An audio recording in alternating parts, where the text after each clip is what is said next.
you today about your hiring process Okay. in education and issues that you've seen and how they compare to a person we've been studying in class, Malcolm Gladwell. Okay. First off, do you have any issue, is it hard hiring educators right now for our county? So, hiring process for me, I look at it as support personnel and then teaching.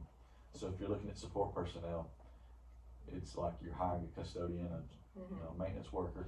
Those are much easier right now. We post a position for someone like that, and that position is fairly easy to fill, and you feel like that you can get quality candidates. What I've seen trend lately with educators that are certified teachers is we're doing more shuffling and transferring than we are hiring outside. And we've even had to tap into the retired market to where we're looking at teachers from other states or teachers that have retired with us and coming back for fractional units just to make closing some gaps. Because we're layering this cake to where we have teachers, instructional coaches, aides, and all these people, and we just keep moving people around from positions, trying to, and which is good. We've taken instructional aides and special service aides and encouraged them to go back and get certified, and they're working on certifications. And with the flexibility that we now have in some of the pathways to get certified to teach, it's opening it up to another level of candidate. But it's very difficult now to go to JSU or Athens or Alabama or Auburn or somewhere that's teaching is traditionally a place that generates multiple, elementary teachers. Yeah, should be. And now every time you go to a career fair, everybody that's graduating in the spring, like if you're going to graduate in January, you've already got a job. You've had the job lined up for 3 months. Yeah. Do you find, have you seen any certain subject areas or certain certifications that are harder to find? Oh, math is very difficult. We've had it, your neighboring school that's in your theater patterns had math positions open most of the year. We could almost lay a math job open all year and just see who we could attract because we could place them somewhere. Math is difficult. Computer science is difficult because the certifications for that is such a blend between what industry can pay them with that same degree versus what we can pay them as an educator. It makes it difficult to hire those.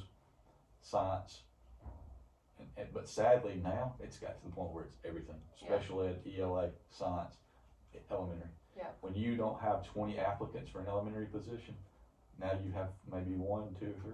That's where the problem's becoming real. I've even seen, I've only went through really 2 hiring summers here, and I've seen a difference when I first got here, and some people had moved around initially when I was here, so I'd opened some positions, and I had not an abundance, but I had 10 to choose from. Yeah. Now I have 30. Right. So I even see it with the tiny amount that I've been exposed to. So. If you notice this week, we posted some fractional units. We've decided to use some ESSER funds because we expired all of our federal funds for class size reduction units, and it really wasn't enough to cover all the gaps. And we've had move-ins and changes in data. We're seeing some data now. So we would really like to reduce some class sizes at some schools. Fractional units. Yeah. A .35 job's not attractive. Yeah. And so it's sat there and it's been open. So we can post jobs and know that we may not even be able to fill them at this point. I know the answer to this already, but the demographics of our applicants. I know the issues here. You want to talk a little bit about those and how do we fix them? If so, how? Our demographics for our applicants though represent to me the demographics for our population. If we had a very skewed difference between who was applying for jobs versus who we represent in our school, student-wise, I think it would be a much bigger issue. Now we do have some challenges that we need to overcome, and we need to encourage more diversity. I think if we have a more diverse culture in our area, we would get a much more diverse applicant pool. When we do have a posting, we have an application pool, we have to make sure that we try to look for folks that we can interview that would be willing to expand our demographics. So if I have a position, one thing that I look at is where they're from and what background they have, whether it be ethnicity or their cultural background, to see if they would be at least willing to come take an interview. Yeah. What about gender? Do you see, or have you seen in your lifetime any educator aspect that's? Really and truly no, because some of our best bus drivers, we have any job that we have in our system, whether it be support or teachers, that you would traditionally label as a male or female job. We have males and females in those roles, and you really see no difference in their performance. You can have a very high-performing female in a position that would be predominantly known as a male profession. You can have a very predominant male in a well-known female profession. Mhm. So there's no, in education, it's very cool to me to realize that you can walk into any part of our campus and see a female or male doing a job that is equal. Yeah. The pay is equal, the performance is equal. It's just really cool. Now, are there still jobs that are traditionally one or the other? Yes. Yeah. Yes. Yeah. I don't think we have a male secretary, bookkeeper. Yeah. I don't think we have a female bus mechanic. So those are Yeah. two different areas.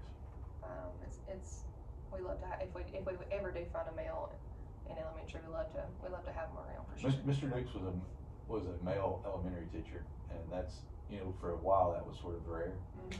But looking around, there's lots of males in Mhm. elementary. Yeah. So jumping to Malcolm Gladwell, which I didn't know who that was until this class. I don't know. And I honestly don't know who he was. Well, he looks into hiring trends and do the credentials of teachers or whatever he's talking about necessarily match an indicator for expertise. So do you think the credentialing system that we have right now is working? Do you think that, if I do X, Y, and Z, if I get my master's, am I going to be a good teacher? And we're only talking about teaching here. For us, yeah. Certification to me is divided into elementary and high school, secondary. So you look at K-6. How do you prepare a teacher to be a K-6 teacher, pre-K to 6? Mhm. The college pathway that we have through that progression and using the tools that you have in an education foundation fundamentals course in college prepares you, and then you get practicum hours, and then you do your student teaching, and then you get turned into the classroom. And I think until you truly get into the classroom, you don't really know all aspects of what the job's going to entail. And as you progress with experience, you become a better teacher. A year 3 teacher is better than a year 1.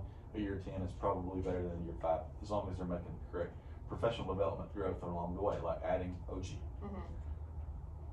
That I don't know of another better way to tell you that there would be a way to credential or train an elementary teacher. That's a pretty standard pathway. Secondary, though, is a little different to me. I think we could improve. Mhm. Where you are self-contained in elementary, or you're divided into maybe 1 or 2 subjects, math or reading.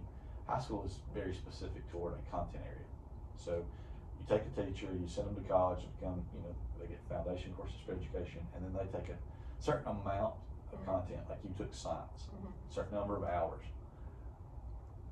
If you had just gotten your degree in a science-related field and then went back on and added some classroom management, fundamental education courses, I think you would be as or better off in the classroom when you had to teach that content. So I think I did that. we could improve. I was a 5th-year master's. Most do. I feel like I had an advantage over somebody that wasn't as enriched in the content. Mhm. It prepared you to go further with your career as far as being able to teach dual enrollment. Mhm. You had a level of rigor that was probably expected, a little higher than somebody that had not had as much content. So I think we can improve that. Yeah.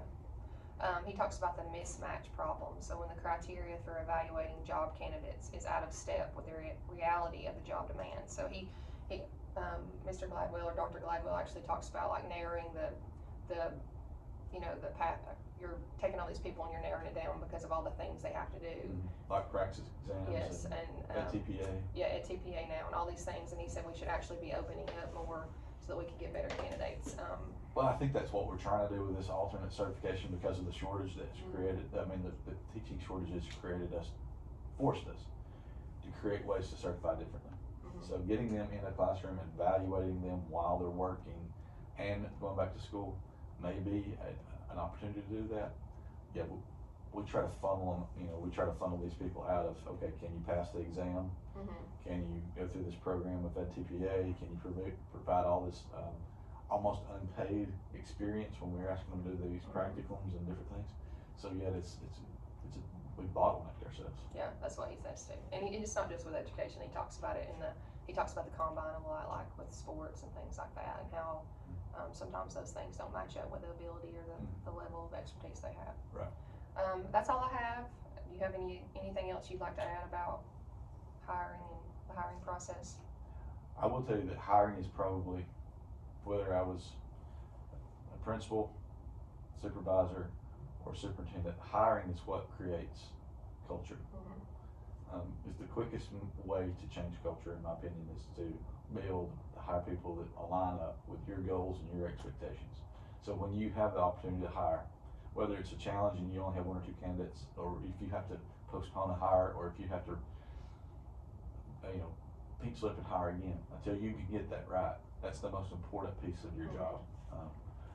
Because that leaves a legacy. That's what you're going to be known for. That's what's going to have lasting impacts on generations. Because what you make as a hire in 2022, that person may work a career of 40 years in that same location and never leave that community. And they'll forget who hired them. Yeah. But it was really you that put the impact on that exponentially. Yeah. All right, well, thank you. You're welcome.